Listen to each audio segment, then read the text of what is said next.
Parents വന്നിട്ട് അവരുടെ കയ്യിൽ നിന്ന് മാല മേടിച്ചുകൊണ്ട് ഫോട്ടോ മേടിച്ചുകൊണ്ട് ഫ്രണ്ട്ഷിപ്പിന് വില കൽപ്പിച്ചിട്ട് ഔട്ടായതിൽ എനിക്കൊരു ദുഃഖം തോന്നുന്നില്ല. കാരണം ഞാൻ അവരുടെ അടുത്ത് നിന്നത് അത്രയും ജെന്യൂൻ ആയിട്ട് അത്രയും ആത്മാർത്ഥമായിട്ട് തന്നെ ഉണ്ട്. അപ്പൊ അതില് ആ ഒരു പേരിലാണ് ഞാനിപ്പോ ഔട്ടായിട്ടുണ്ടെങ്കിൽ എനിക്ക് അതിലൊന്നും ആൾക്കാരോട് പറയാനില്ല. ബിക്കോസ് ഞാൻ നേരത്തെ പറഞ്ഞു ഇവിടെ കാണും ജിൻഡോ കപ്പെടുത്തോ എന്റെ പൊന്നെ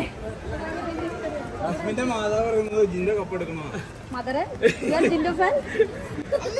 ജിൻഡോ ബ്രോ എന്താണെന്നുള്ളത് മനസ്സിലാവാൻ പറ്റാറില്ല. ജിൻഡോ എന്താണ് വണ്ടി എവിടെയാ മുന്നോട്ടോ പിള്ളേരെ കൈ പിടിക്കും. ജിൻഡോ എന്താണെന്ന് എനിക്കറിയില്ല. ജിൻഡോന്റെ യഥാർത്ഥ മുഖം ആൾക്കാര് എങ്ങനെയാണ് ജിൻഡോനെ പോർട്രേ ചെയ്തേക്കണെന്ന് എനിക്കറിയില്ല. എന്നെ സപ്പോർട്ട് ചെയ്ത എല്ലാവരോടും ഒരുപാട് താങ്ക്സ്. ഞാൻ നേരത്തെ പറഞ്ഞ പോലെ 73 ദിവസമൊക്കെ നിൽക്കാന്ന് പറഞ്ഞു കഴിഞ്ഞാൽ ഒരു ഇതിനു മുന്നേ ഒരു കോമണറോ അങ്ങനെ അത്രയും നിന്നിട്ടില്ല. അപ്പോൾ എനിക്ക് ഭയങ്കര സന്തോഷമുണ്ട്, ഒരുപാട് സന്തോഷമുണ്ട് ഇത്രയും നാള് നിൽക്കാൻ പറ്റിയത്. അല്ലാത്ത ചോദ്യമായി പോയല്ലോ. അതെനിക്ക് പറയാൻ താല്പര്യമില്ല. സപ്പോർട്ട് അങ്ങനെയൊന്നുമില്ല. എങ്കിൽ പോലും ഇത്ര നാളും അവിടെ ബിഗ് ബോസിൽ ഏറ്റവും കൂടുതൽ സൗഹൃദം ആരോടായിരിക്കും? എനിക്ക് അവിടെ നോറയുണ്ട്, ജാസ്മിൻ ഉണ്ട്, അപ്സര ഉണ്ട്, ശ്രീതു ഉണ്ട്, അർജുൻ ഉണ്ട്. എല്ലാവരും എനിക്ക് ഏറ്റവും വേണ്ടപ്പെട്ട ആൾക്കാരാ. പക്ഷേ ഹൃദയത്തോട് ചേർത്ത് വെച്ച ഒരാളുണ്ടാവല്ലോ. ഹൃദയത്തോട് നിങ്ങൾ സമ്മതിക്കൂല. അല്ല, എനിക്ക് കപ്പടിക്കണമെന്ന് ആഗ്രഹം തോന്നിയിട്ടുള്ള ഡിസേർവിംഗ് എന്ന് തോന്നിയിട്ടുള്ള 2 വ്യക്തികളാണ്. ഒന്ന് ജാസ്മിൻ, ഒന്ന് അപ്സര. കാരണം അപ്സര എനിക്കറിയില്ല അപ്സരയുടെ ഔട്ട് എങ്ങനെയൊക്കെയാണെന്നുള്ളത്. പക്ഷെ ആ ഹൗസിലെ ഏറ്റവും ബെസ്റ്റ് ആയിട്ട് എല്ലാ കാര്യങ്ങളും കൃത്യമായിട്ട് ചെയ്യുന്ന ഒരാൾ അപ്സരയാണ്. പിന്നെ ജാസ്മിന് അതിൽ കുറെ പ്രശ്നങ്ങളും കാര്യങ്ങളും ഉണ്ടായിരുന്നു. അത് ഒഴിച്ചു കഴിഞ്ഞാൽ അവള് നല്ലൊരു അടിപൊളി ഗെയിമറാണ്. നന്നായിട്ട് എല്ലാത്തിനും വാല്യൂ കൊടുക്കുന്ന ഒരാളാണ്. ജാസ്മിന്റെ പേരൻസ് വന്നിട്ട് അവരുടെ കയ്യിൽ നിന്ന് മാല മേടിച്ചുകൊണ്ട് ഫോട്ടോ മേടിച്ചുകൊണ്ട് അതൊക്കെ എന്താ അങ്ങനെയൊക്കെ ചെയ്യണമായിരുന്നോ ശരിക്കും? ഈ ബിഗ് ബോസിൽ പോയതിന്റെ ഒരു എക്സ്പീരിയൻസ് എങ്ങനെയായിരുന്നു? ബിഗ് ബോസിൽ പോയതിന്റെ എക്സ്പീരിയൻസ് എങ്ങനെ ഇപ്പൊ പറയാം, അത് വേറൊരു ലോകമാണ്. ഞാനിപ്പോ ഇപ്പൊ 2 ദിവസമായി എവിക്ഷൻ കഴിഞ്ഞിട്ട്. എവിക്ഷൻ കഴിഞ്ഞ് ഞാൻ റൂമിലിരിക്കുമ്പോൾ അതും വേറൊരു ലോകം, ഇപ്പൊ എനിക്ക് വേറൊരു ലോകമാണ്. മൊത്തത്തില് നമ്മൾ പ്രൊഡിക്റ്റ് ചെയ്യുന്നതിനേക്കാൾ അപ്പുറമാണ് ബിഗ് ബോസ്. ശരിക്കും അവിടുത്തെ ഏറ്റവും വലിയ ഗെയിമർ ബിഗ് ബോസ് ആണ്.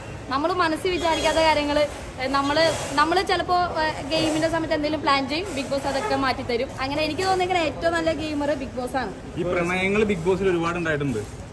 പേളിമാണി ശ്രീനിഷ് പ്രണയം എന്നാൽ പോലും ഇപ്പൊ പുറത്തേക്ക് വരുന്ന പ്രണയം കൂടുതലും ജാസ്മിനും ഗബ്രിയായിട്ടുള്ള പ്രണയമായിരുന്നു. അത് ഒരുപാട് ചർച്ച ചെയ്ത ഒരു കാര്യമാണ്. പ്രണയത്തിലായിരുന്നോ എന്ന് ചോദിച്ചു കഴിഞ്ഞാൽ അറിയില്ല. ജാസ്മിന് നല്ല സപ്പോർട്ട് ഉണ്ടായിരുന്നു. ജാസ്മിന് ഓഫ് കോഴ്സ് ഞാൻ ജാസ്മിനാണ് സപ്പോർട്ട് കൂടുതൽ. ഗബ്രിയും ജാസ്മിനുള്ള പ്രേമം സത്യമാണെന്ന് പ്രേമം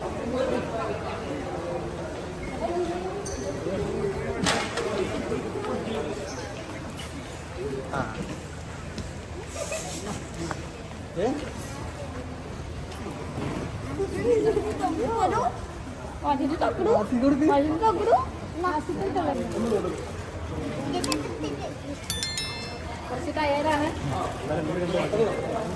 ഹാപ്പിയാണ്. നല്ല കുറച്ച് അങ്ങോട്ട് വിട്ടെ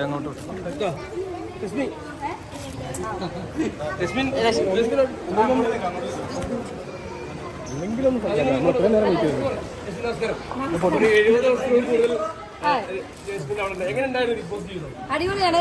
നമ്മള് പുറത്തുനിന്ന് കാണുന്ന പോലെ അല്ല, അകത്ത് സൂപ്പറാണ്. ഗൈസ് റെസ്റ്റ് എടുക്കാൻ ആഗ്രഹമുണ്ട്. എന്തായാലും സംസാരിക്കാം. അല്ല എനിക്കറിയില്ല പുറത്ത് എങ്ങനെയാണെന്നൊന്നും അറിയില്ല. പക്ഷെ അകത്തത്തെ ജീവിതം എൻറ്റയർലി ഡിഫറെന്റ് ആണ്. പിന്നെ എന്താ പറയുക, ഒരുപാട് നല്ല നല്ല മൊമെന്റ്സ് ഒക്കെ ഉണ്ട്. പിന്നെ പ്രശ്നങ്ങളും കാര്യങ്ങളൊക്കെ ഉണ്ടാവും. പിന്നെ നമ്മൾ അത്രയും ദിവസം നിൽക്കുമ്പോൾ മെന്റലി നമ്മുടെ തലയെല്ലാം പോകും, വേറെ ലെവലാകും. എല്ലാം വെച്ച് നോക്കുകയാണെങ്കിൽ ഭയങ്കര ഹാപ്പിയാണ്. എന്നെ പോലെ ഒരാൾക്ക് ഇത്രയും ദിവസം നിൽക്കാൻ പറ്റിയത് ഏറ്റവും വലിയ ഭാഗ്യം, ഭയങ്കര ഭാഗ്യമാണ്. 70 ദിവസത്തിനും അത്രയും ദിവസമൊക്കെ നിന്നു. സോ എന്നെ സംബന്ധിച്ച് ഭയങ്കര വലിയ അച്ചീവ്മെന്റ് ആണ് ഈ ചെറിയൊരു ഇതില് വലിയ രീതിയിൽ അത്രയും നേരം അത്രയും നാളവിടെ നിൽക്കാൻ പറ്റിയത്. ഗൈസ് ബാക്കി പിന്നെ കാണാം.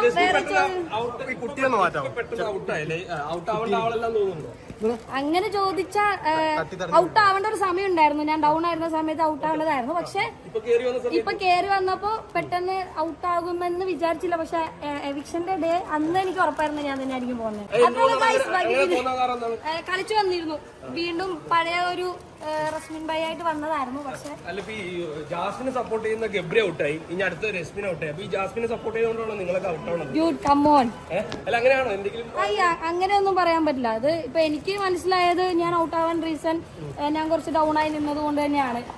ആ സമയത്ത് ഔട്ടായില്ലല്ലോ. അല്ല, ആ സമയത്ത് ചിലപ്പോ എന്താ പറയാ, എനിക്കൊന്ന് ഞാൻ ആ സമയത്ത് ക്യാപ്റ്റനായി പവർ റൂമിൽ കയറി, മേ ബി അതൊക്കെ കൊണ്ടായിരിക്കാം. പക്ഷെ ഈ 2 ആഴ്ച ഞാൻ മാക്സിമം നല്ല രീതിയിൽ നിൽക്കാൻ ട്രൈ ചെയ്തു. തിരിച്ചു വന്നായിരുന്നു. പക്ഷെ എല്ലാം അടിപൊളിയാ, ഹാപ്പിയാണ്. ശരിക്കും ഭയങ്കര സന്തോഷം. ലാൽ സാറിന്റെ ബർത്ത്ഡേയുടെ അന്ന് തന്നെ ഇറങ്ങാൻ പറ്റി, ലാൽ സാറിനെ നേരിട്ട് വിഷ് ചെയ്യാൻ പറ്റി. അത് എന്നെ സംബന്ധിച്ച് ഏറ്റവും വലിയ കാര്യം. ഗൈസ് കം ഓൺ, ഇതൊക്കെ ഇനി പിന്നെ ഡിസ്കസ് ചെയ്യാം. അവര് നല്ല ഫ്രണ്ട്സ് ആണ് എല്ലാ രീതിയിലും. ഞാനൊന്ന് പൊക്കോട്ടെ, എനിക്ക് വിശക്കുന്നു. കപ്പടിക്കുകയാണെങ്കിൽ ഹൗസിന്റെ ഉള്ളിൽ നിന്നത് വെച്ച് നോക്കുകയാണെങ്കിൽ ആറ് ചെറുപ്പ് ഒന്നും പ്രഡിക്ട് ചെയ്യാൻ പറ്റില്ല. നിങ്ങളിപ്പോ ഞാനിപ്പോ ഔട്ടായതും ഞാൻ എക്സ്പെക്ട് ചെയ്തില്ല. പെട്ടെന്ന് ഔട്ടായി. കപ്പടിക്കാൻ ചാൻസ് ഉണ്ട്. അപ്സരയ്ക്ക് ഉണ്ട്, ജാസ്മിൻ ഉണ്ട്, പറയാൻ പറ്റില്ല. എനിക്ക്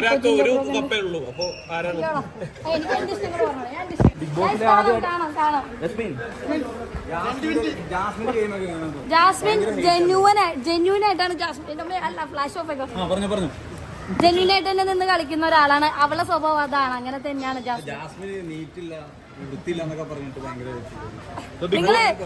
അല്ല ജാസ്മിന്. ഓള് കുറച്ച് എന്താ പറയാ ഇങ്ങനത്തെ കാര്യത്തില്, അതിനിപ്പോ എങ്ങനെ പറയാ, ശ്രദ്ധക്കുറവുണ്ട്. വൃത്തിയില്ലാന്നല്ല, ശ്രദ്ധക്കുറവുണ്ട് അവർക്ക്, അത്രേ ഉള്ളൂ. പ്രേമം അൺഎക്സൈറ്റഡ് ആയിട്ട് പ്രേമാണോ എന്താ ഗൈസ്?